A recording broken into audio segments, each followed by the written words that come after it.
Hi my darlings, I'm Sophie Darling and welcome back to the channel. If you're new here, hello, my name is Sophie. I have a doctorate in literature, which means I get way too emotionally invested in the shows that we're watching. So if that sounds like something you will enjoy, why don't you hit that subscribe button so you never miss a video. Today we're reacting to episode 14 of season 2 of Demon Slayer. Last episode we saw Tanjiro literally see red.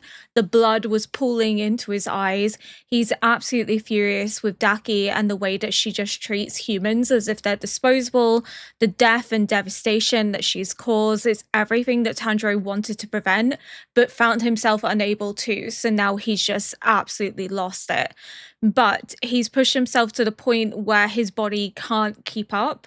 So now Nezuko has transformed into upper rank quality. Her body looks like it's gone from like a child to a woman.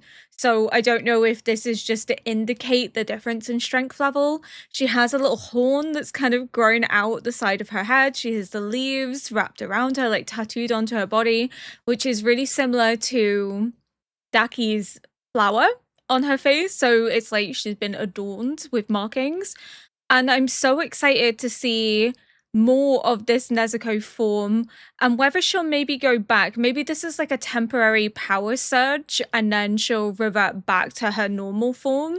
That this is maybe just something that she can do when she's pushed to such a point, you know, because she's so angry at what Daki has done to Tanjiro, how he's on the brink of death, that it's like when Rue nearly killed Tanjiro, she figured out how to do a blood demon art. So I don't think this form is a blood demon art. I think this is something separate, but it's showing her growth and progress, as well as maybe this is just like a power surge. This is like a temporary aspect that she can just harness this raw energy and anger to become a more powerful version of herself and then revert back to her normal. But she's bit through the bamboo piece, so I don't know if that's an indication that we're now going to have Nezuko without the bamboo piece.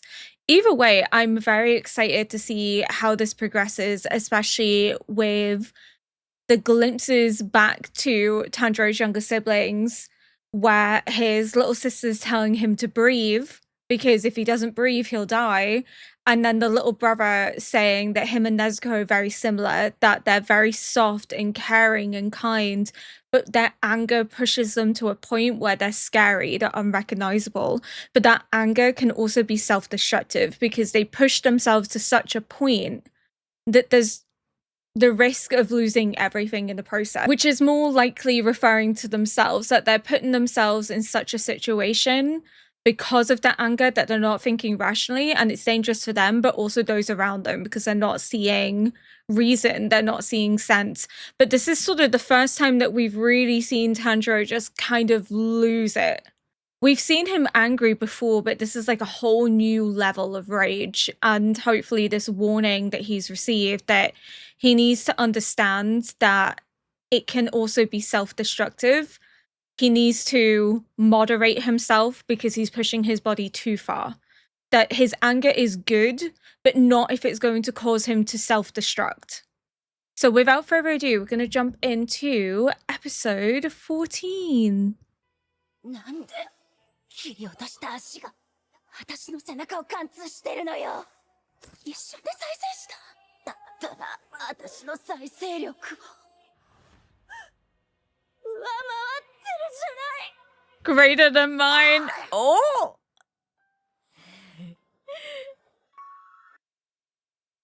Nezuko is scary sometimes. Damn. No wonder Tomoya wanted to study her blood, because it was like this unique quality, that there was like a rarity to it.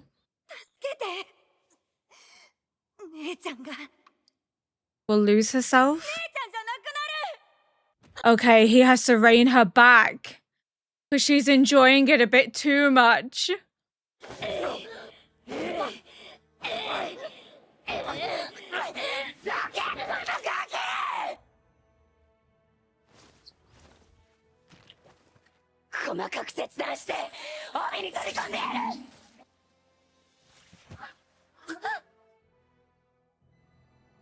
No, that's crazy. 切断できてない。 What?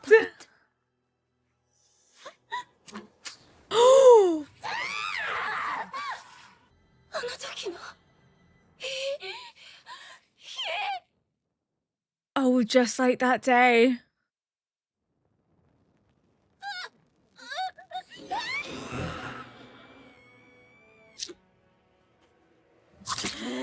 Oh my god.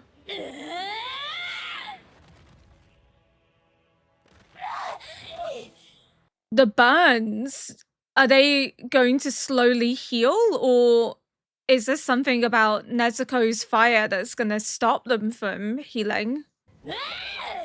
That she's gonna be permanently scarred. Oh fuck, she's terrifying. Yeah, Tanjiro, you need to try and help Nezuko, bring her back to some sense. Yeah, she's kind of lost it. Oh, she's hurt a human. Maybe that's going to be her awakening. Oh, her teeth. She's restraining herself from the blood. Oh my god. Yeah, she's gonna need that bamboo piece again.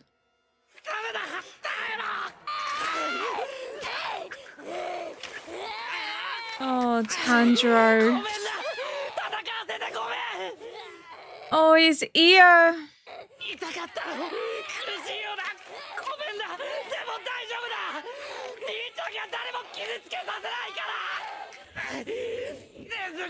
Oh my god, he's trying so hard to hold on to her.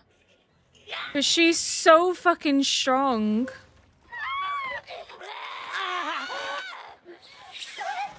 Whoa! よくもまあやってくれたわね。鬼だけ燃やす奇妙な血気術。しかもこれなかなか治らないわ。 It's made her ugly when she prides herself on being beautiful. 禰豆子を話して大丈夫か。いや、どうする。まず周囲の人を。 Oh, thank God. Oh, Tengen. これかまど禰豆子じゃねえか。派手に鬼化が進んでやがる。A flashy demon. Now is not the time. 前で大見え切ってたくせに、なんだこの低たらくは。誰も鬼化を派手にやれなんて言ってねえぞ。走らねえ。手間が省けた。うるせえな。お前と話してねえよ。うせろ。Oh. お前上限の鬼じゃねえだろ。弱すぎなんだよ。何よ、バカなこと。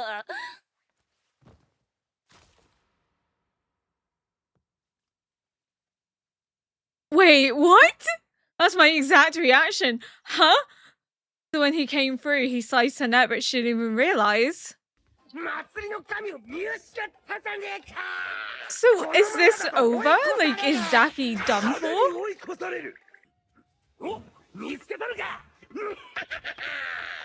Heard him more like.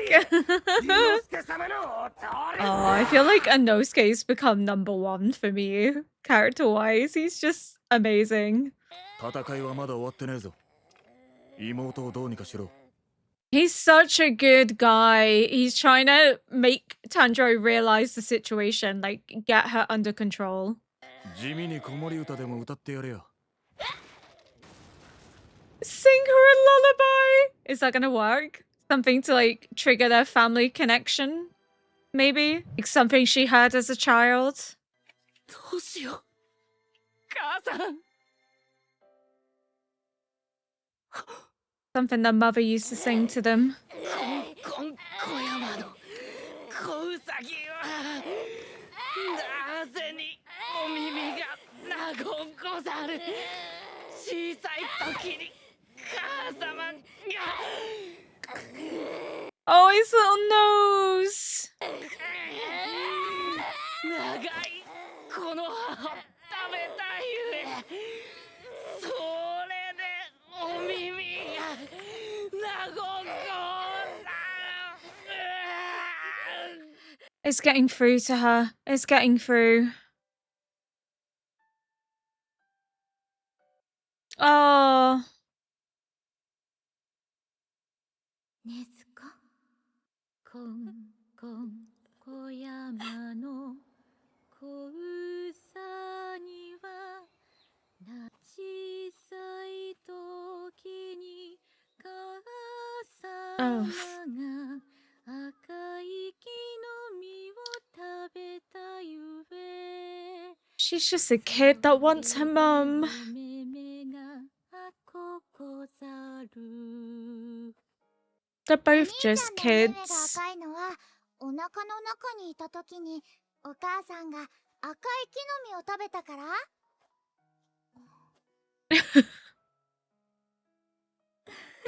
Yes, exactly.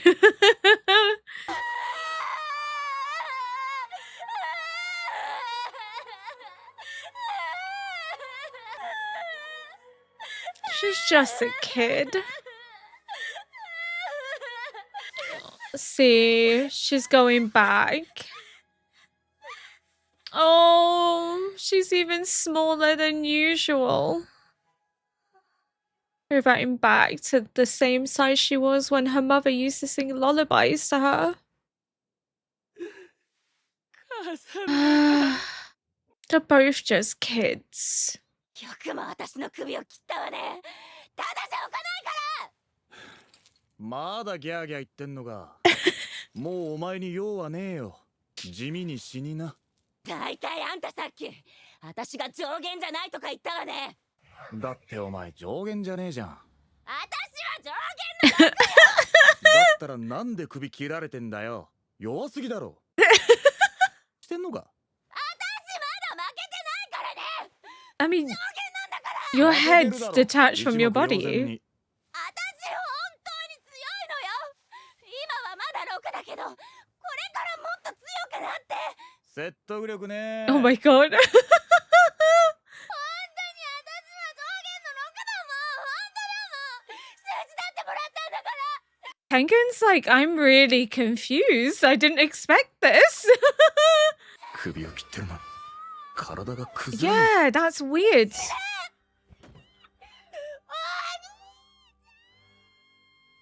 Brother.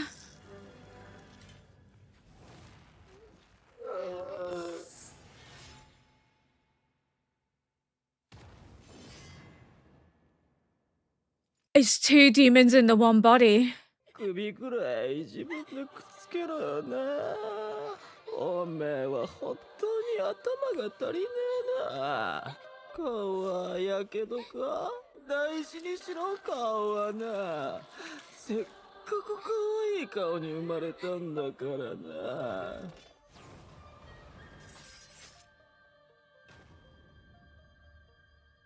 Oh, 殺す気で holy 来た fuck. けどな。いいなお前いいな。肌もいいな。シミもあざも傷もねえんだな。俺は太れねえんだよな。風もあるな。縦寸は6尺は優に超えてる He's jealous. He's like, you have everything I wish I could have had. な。妬ましいな、妬ましいな。死んでくれねえかな。そりゃもう苦しい死に方でね。 In the most agonizing way.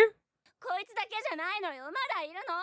私を焼いた奴らも殺してよ。 What the fuck is happening? すごく頑張ってたのよ。一人で。それなのにね。みんなで邪魔して私をいじめたの。寄ってたかっていじめ It's so interesting because we have another brother-sister dynamic. And he's treating her the same way that Tanjiro treats 俺の Nezuko. 可愛い妹が足りねえ頭で一生懸命やってるの。 He's the brains, she's the beauty, I guess. やられた分は Holy shit. 必ず取り立てる。死ぬ時ぐるぐる巡らせろ。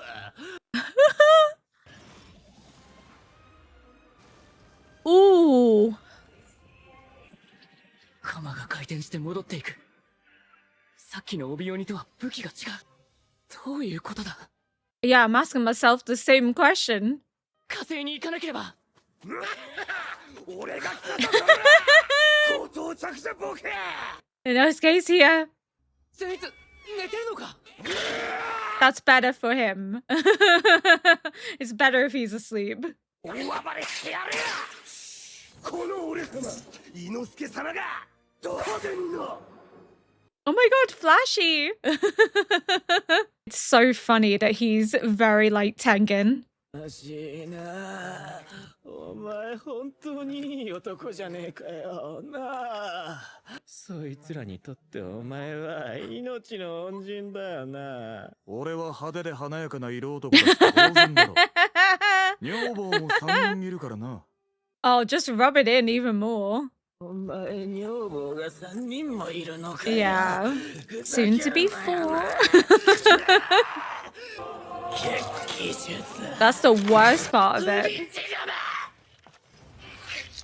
そしてこの数かばいながらさばききれね一回落ちたな。え。逃げろ。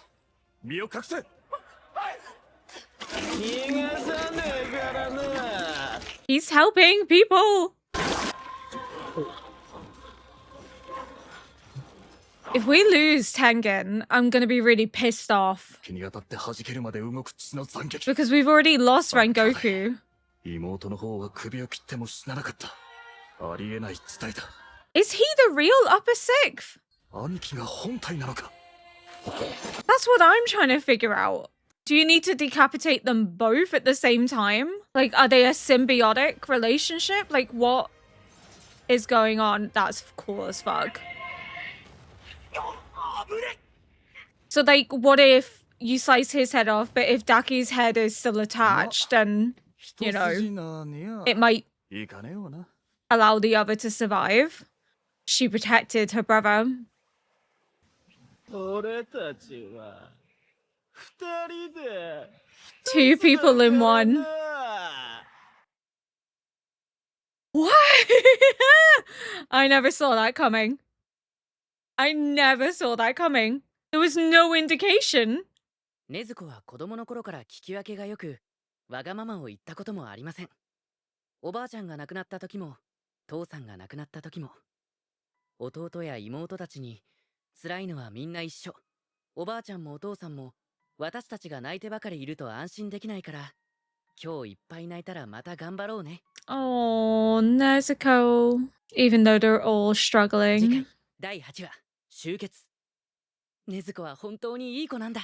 She really is. That pride that he has for his baby sister is all consuming. And you can see that he blames himself that Nezuko had to enter this form because of how injured he was. As the older brother, he feels like it's his responsibility to protect Nezuko, not her responsibility to protect him. And because he wasn't able to handle the situation and pushed himself too far, Nezuko had no choice, because if she didn't, he would have died. So he's going to really carry the weight of that, the burden of responsibility. But just seeing the way that he was grappling onto her, he was trying to make her see reason, to see her make sense, because, you know, she's kind of lost in the sauce a little bit, you know? I think it was quite evident how much she was kind of enjoying this newfound power. It kind of surged through her when she started smiling at harming Daki. And we know that she takes great precedent in saving humans, that demons are the enemies, humans are who she needs to protect. But even still, whenever we've seen Nezuko fighting a demon, she's never taken pleasure in it or joy.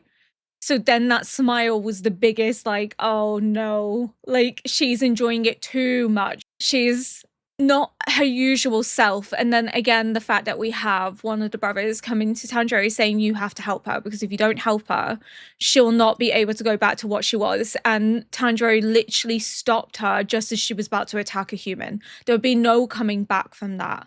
And I think Tanjiro is going to carry that all the more with him because of just how close Nezuko was to the breaking point. And he's going to sit and go, that was my fault. I didn't do enough to protect my baby sister. I didn't do enough to protect these humans.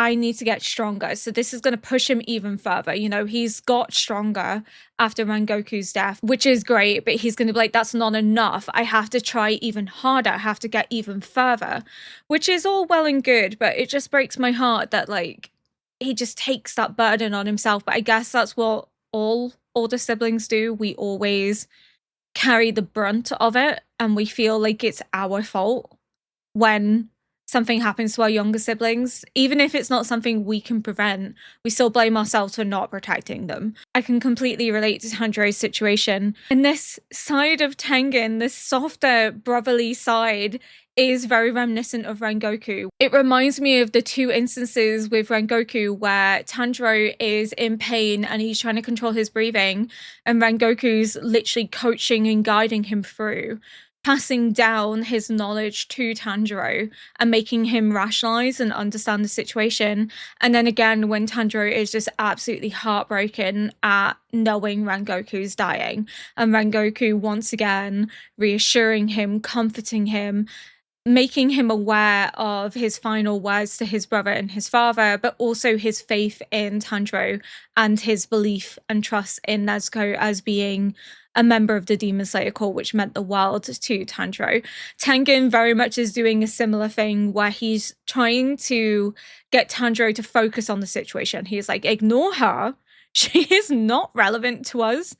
Ignore everything else that's happening around you. This is your focus. You need to be ensuring that Nezuko returns to her normal state. This isn't the Nezuko that I remember seeing. And after all your grandstanding, you need to prove that you can get your sister under control, essentially, because, you know, that was the whole point of allowing her to live, is that she proved herself. So you need to rein her back in. And the way that he says, like, do the unflashy thing and sing her a lullaby, it's the fact that I think deep down he knew that that would maybe work, because there is research in psychology that songs hold memories and that they can connect to you when words fail. So there's been case studies with dementia patients where they're not able to recall memories because of the degenerative disease of dementia, but sometimes when they hear a song that's connected to a specific memory, it triggers that memory in their brain. It's really fascinating. So like there were instances where like for some elderly patients, they would play like specific music that they would have listened to during their wedding or would have listened to when they were teenagers, and they were able to sort of tell you about it, and then the memories that were attached to that they could see more clearly and vividly. It's just really fascinating that like music has the power to reach you when words fail, and that memory that's attached to that lullaby means so much to Nezuko that she even reverts back to that state when she comes to her senses. You know, she's bawling, but she also goes back to the size that she was when she was walking hand in hand with her mother, and listening to her sing that lullaby and seeing her smile, and that genuine moment of tenderness and care between mother and daughter has continued to bring her comfort, but it's also a reminder of her loss, which is why she's so devastated at remembering it, and it brings her back into the moment, back into who she truly is. But it just again breaks my heart for them both, because you know that they're kids, but seeing how strong and capable they are, you almost forget it until moments like these where you are just struck by how much they just want their parents, they just want their mom, and they don't have that. All they have is each other. So the idea that Tanjiro may have lost Nezuko in this moment, I don't think he ever would have really recovered from that. I don't think he ever would have been able to forgive himself. And of course, there is the agreement that if Nezuko ever harms a human or kills a human, or maybe both, Tanjiro would kill himself after killing Nezuko.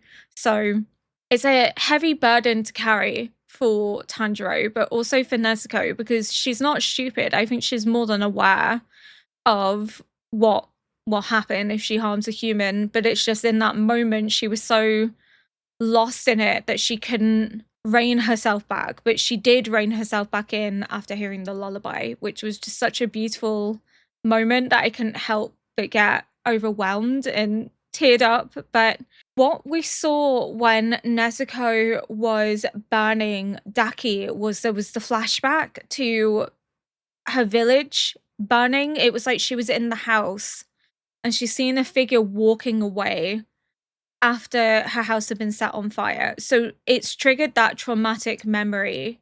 But at the same time, we got a glimpse a couple of episodes back to a mother, I think it was, lying on the floor, and I believe it was Daki lying against like the wall, and there were flies buzzing around, there was no food, they looked emaciated.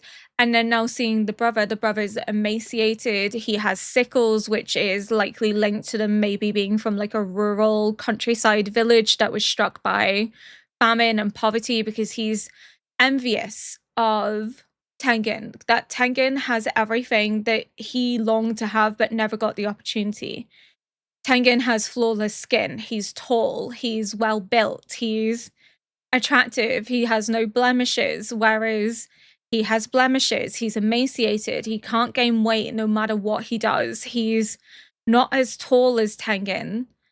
Or maybe he is, but he's kind of slouched, so maybe it's bad posture, but you know, he clearly has been impacted by the consequences of his upbringing. But surely if he was a demon, he would be able to recover and become a different form, because Daki would have also been emaciated, but he said you were always born with a pretty face. So I think that's alluding to, after what happened in their village, that Daki was maybe able to get by.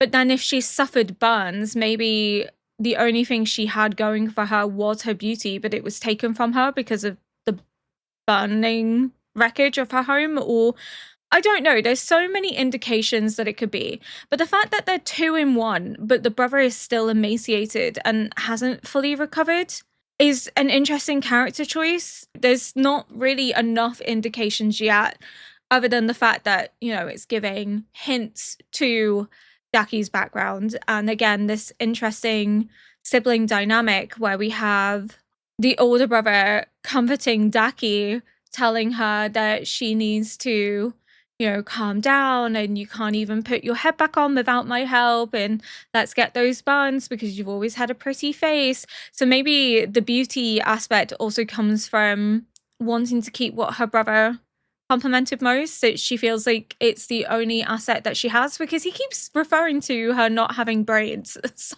like, maybe no one ever took her seriously to the point that she thinks beauty is all that matters, because no one's ever looked at her in any other way. I'm not sure, but he's comforting Daki the same way that Tanjiro's comforting Nezuko. So there's another sibling dynamic, only more twisted.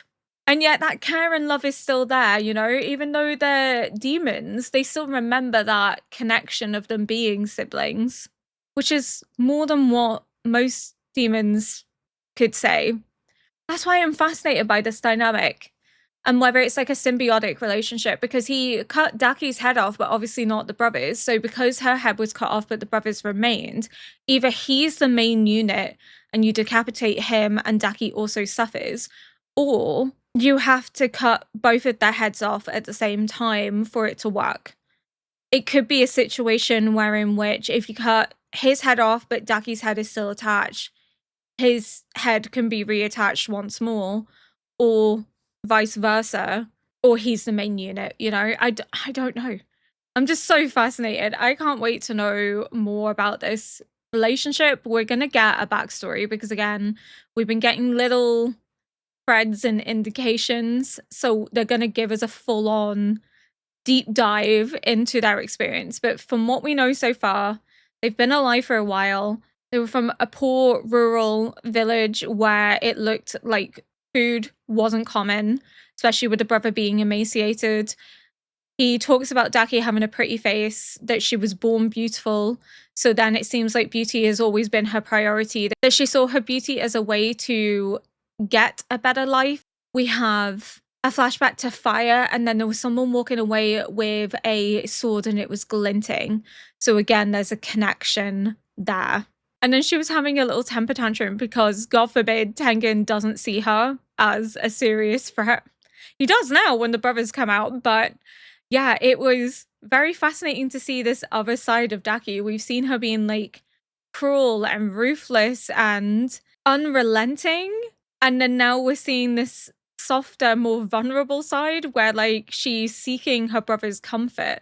So it almost makes you wonder like if the tears are to goad her brother into action. Not that he'd need much goading, but I think it could be a way to provoke her brother out and to heal and help her, because he's wanting to take on the same role that Tanjiro takes on for Nezuko, which is to help his baby sister.